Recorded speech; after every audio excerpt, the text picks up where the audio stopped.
Hey, this is H.D. Chambers, Superintendent of Schools for Alief ISD, and I am coming to you today on Thursday, April the 16th. It is 1:33 p.m.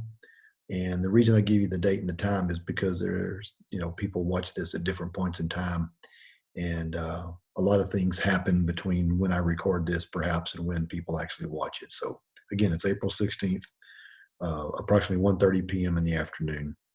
Hope I'm finding everyone as well as possible, and hope you're both healthy, physically well, mentally well, and hope your attitudes and your perspectives on life are still as strong as they've ever been.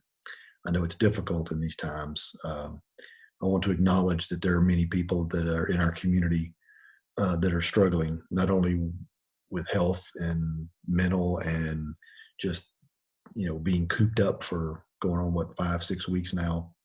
But we also have people who are struggling because of finances, economics, perhaps losing some hours at work, perhaps losing their jobs. And I want you to know the Alief ISD is sensitive to that, and we are going to work to do everything we can possibly to do to continue assisting students as well as our community, whether it's through food bank deliveries of food through the Houston Food Bank, or a plethora of other things that our school system is participating in. Just one of the little sidebars that we have going on is we have some of our career and technology education instructors working at our Center for Advanced Careers, which is in the virtual screen behind me. And they have been doing this for over a week, but they are using our 3D printers to print brackets for the face shields that our physicians and healthcare providers are using as they treat patients with COVID-19. So there's a bracket that needs to be created, established, and we have printers that our students work through and work with and learn to work with. And we're utilizing those printers and the filament and all the resources that are necessary to print the brackets to move to help with the creation of these face shields, which are part of the PPEs that our health care providers need. So it's little things like that that we're attempting to do beyond the scope of just trying to continue educating our kids. So I have really 5 things I want to talk about today. One, I want to talk about our teaching and learning.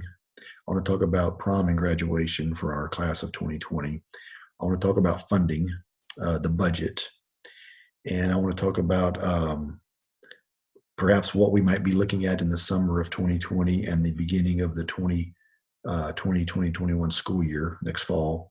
And then last, I want to talk about life balance. So first, let me talk about learning and teaching and all that's been going on over the last 5 weeks. I continually hear from our analytics that almost every day we have more and more students participating in both our online learning platform with Alief Learns, as well as those that are participating with our paper packets. And while that's encouraging and gives me optimism, it does not overcome the fact that we have a lot of students, a lot of families, a lot of children in our community, in our district, that are not receiving and not able to receive the quality education they would have had they been in school under the normal settings. So we are working as quickly as we can as a district to help overcome some of these gaps. As I mentioned last week, I realized that we don't have, there's not a shortage, but we don't have enough devices to put in kids' hands. We know that we have many families that do not have connectivity to the internet. I will tell you that the digital divide, if you will, between those who have connectivity to the internet and those in our communities who do not, is a major issue across this country. It is not just an Alief problem. It is a United States problem. And I want you to know that Alief ISD, myself, our school board, are doing everything we can possibly do to not only address those gaps in our district in Alief, but we're also helping and working to encourage our local leaders, our state leaders, and our national leaders that there must be funding, there must be effort put into the resources of the infrastructure throughout any given community uh, to make sure that every family has access to the internet. And so, I just realize I know that's an issue, and we are working diligently to address that as quickly as we possibly can. I want to remind students you are still expected to be engaged in what your teachers are providing. Um, there are some grading guidelines that are coming really soon. As a matter of fact, by the time many of you watch this, you're probably going to have seen something about our adjusted grading guidelines. These adjustments are only for this 9-week period, this fourth 9-week period of this school year. They are not permanent. They're just a way to be fair and to help both teachers, principals, as well as our students, our families, our parents, to get an idea of what students are mastering and what they're not, and what do we need to come back at some point and revisit with kids. So just know the grading adjustments that we're making just for this fourth 9-week grading period are based basically on the principle of do no harm, and we're attempting to do no harm. But I want to be really clear with our kids, with students, that I expect you to be working. I expect you to be doing the best you can to be engaged with your teachers. To our staff, goes without saying, I appreciate everything you're doing.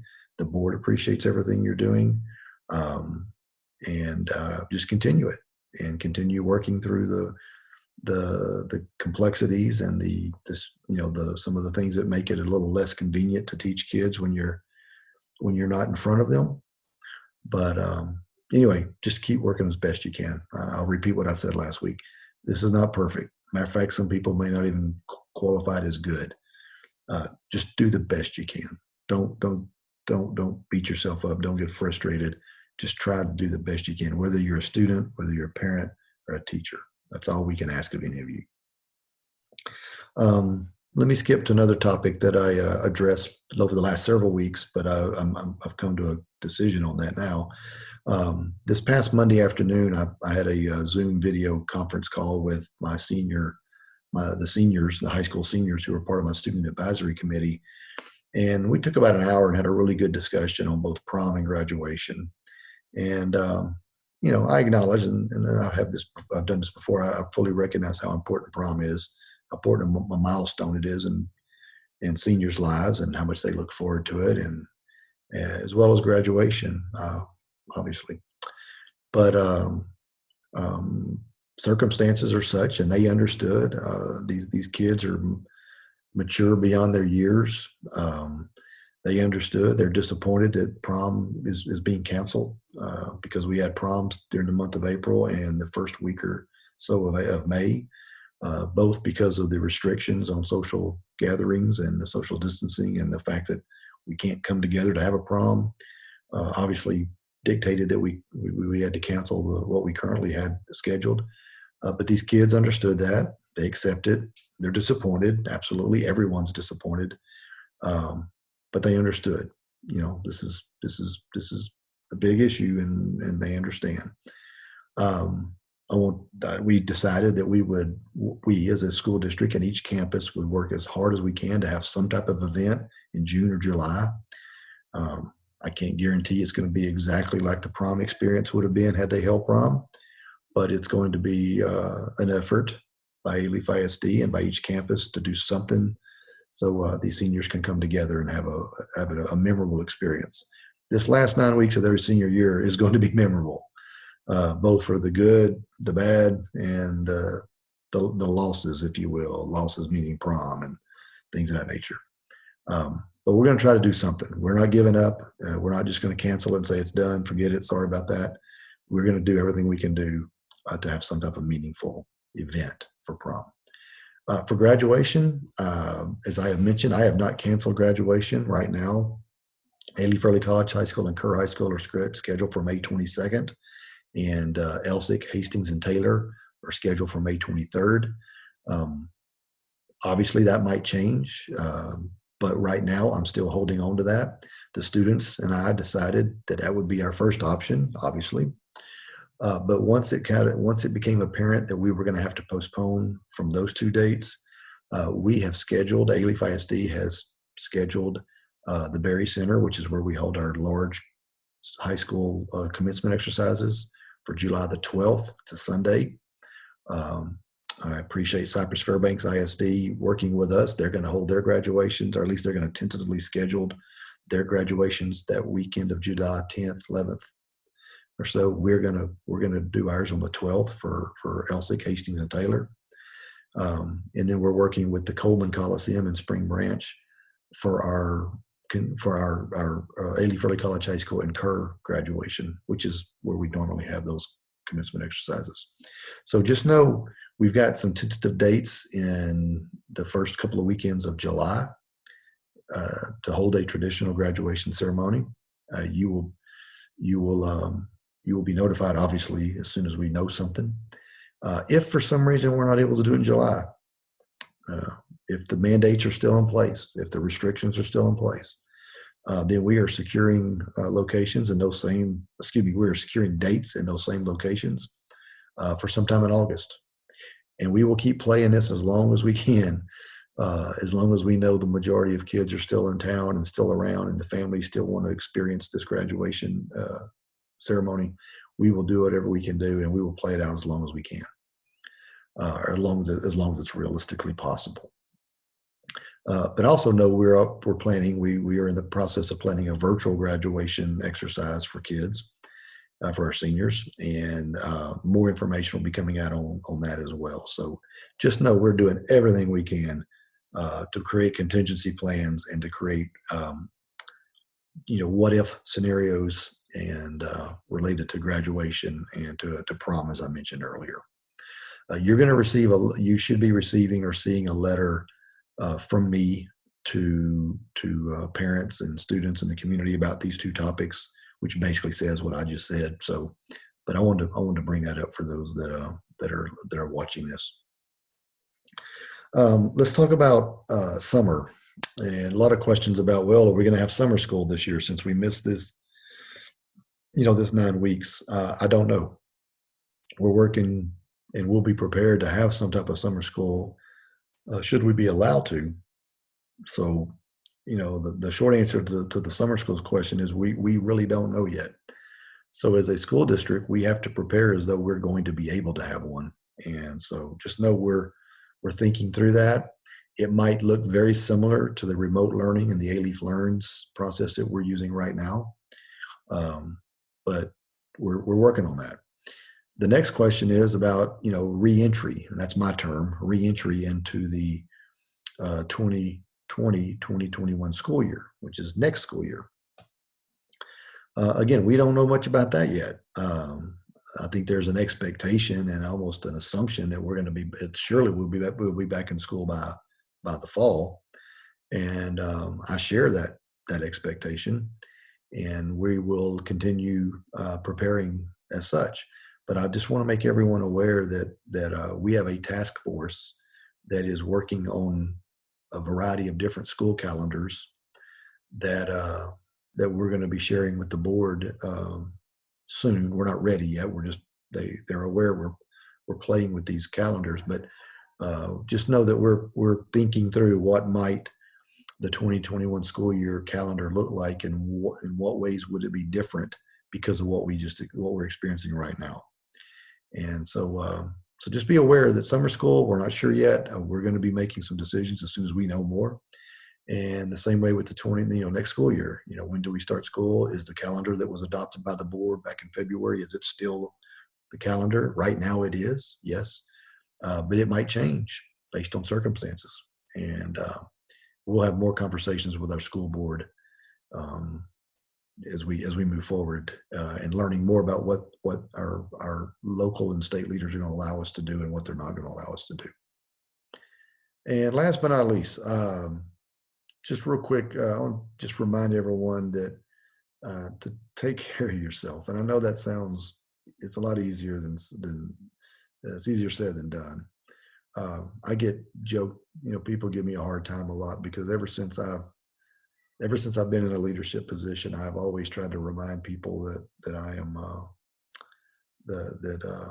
I'm responsible for. I've always reminded them to keep a good, healthy life balance, a work balance, take advantage of weekends. Try to get away from this place. Try to get away from your place of employment. Enjoy your family. Enjoy your hobbies, whatever it is you do, your pets, whatever it is.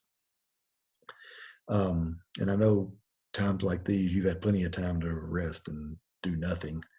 But sometimes that works the same way being under other forms of stress works. It begins wearing on you. And then you add on this layer of what I mentioned earlier with many of our community members struggling financially because of what's happened with their employment or what's happened with their employer. So I just want people to know that yes, we expect education to continue. Yes, we want our standards to be as high as they can for kids, but I also want people to keep doing the best they can and to know that we're going to meet them halfway. We're going to do it, or in some cases, way more than halfway. So just take care of yourself. If you're an A-Leaf ISD employee, I know you're working hard and enjoy weekends, get away, do the best you can. I know there's not a whole lot of places to go and things to do, but go walk, go ride a bike, go just get active, be active, and find some balance. Find some balance. All right. Thank you. Thank you, everyone, for supporting A-Leaf ISD. It's my honor to serve as a superintendent. You've got a great school board. You've got a very supportive school board. I can't tell you how grateful and appreciative I am of the board and how they lead this district in their role as a governing body. And if you don't pay attention to those types of things, then just know that if you're a taxpayer in A-Leaf, you have a governing body in this school system that appreciates you as a taxpayer, but also respects the fact they are responsible for your taxpayer money, and more importantly, they're responsible for your children. And with that, I am grateful to be a part of this team. Thank you. And if you have any questions, comments, please visit our website, www.aleafisd.net. Our coronavirus web page is there. Our contact us link. If you have questions or comments, please contact us. And we'll talk to you next time. Thank you and God bless.